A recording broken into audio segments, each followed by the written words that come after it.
9 နှစ်ကြာပြီးနောက်ဆုဆောင်ရှင်းဟာတားဖြစ်သူချန်ချန်နဲ့အတူမြို့ကိုပြန်ရောက်လာပါတယ်ချန်ချန်ဟာအလွန်ထက်မြက်ပြီးဖခင်ဖြစ်သူဂူလျှောက်ရဲ့ပုံစံအတိုင်းအရေးချင်းရှိတဲ့ကလေးတစ်ယောက်ပါသူတို့နှစ်ယောက်ဆုံတွေ့တဲ့အခါဂူလျှောက်ဟာဆုဆောင်ရှင်းကိုမြင်လိုက်ရတဲ့အတွက်အံ့အားသင့်ဝမ်းနည်းဒေါသထွက်မှုတွေပေါင်းစပ်ပြီးယူမတက်ဖြစ်သွားပါတယ်သူလွန်ခဲ့တဲ့9 နှလုံးလုံးသူမကိုကဘာအနှံ့လိုက်ရှာနေခဲ့တာပါချန်ချန်ရုတ်တရက်ဖျားနာပြီးဆေးရုံတက်ရတဲ့အခါဖြစ်ပါတယ်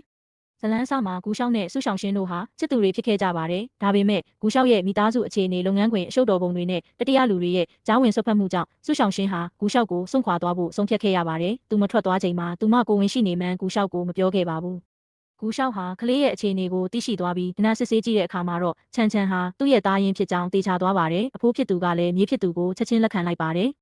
ဂူလျှောက်ဟာဆုဆောင်ရှင်းကိုလွယ်လွယ်နဲ့လက်လွတ်မခံတော့ပါဘူး။သူကဆုဆောင်ရှင်းကိုကလေးနဲ့အတူသူ့အိမ်မှာလာနေဖို့သူ့ရဲ့တရားဝင်ဇနီးအဖြစ်ပြန်ဖြစ်လာဖို့အတင်းကျပ်ညှိနှိုင်းပါတယ်။ဆုဆောင်ရှင်းကငင်းဆန်ပေမဲ့ကလေးရဲ့ကျန်းမာရေးနဲ့ဘေးကင်းလုံခြုံရေးအတွက်ဂူလျှောက်ရဲ့အခြေအနေတွေကိုလိုက်ရောပေးလိုက်ရပါတယ်။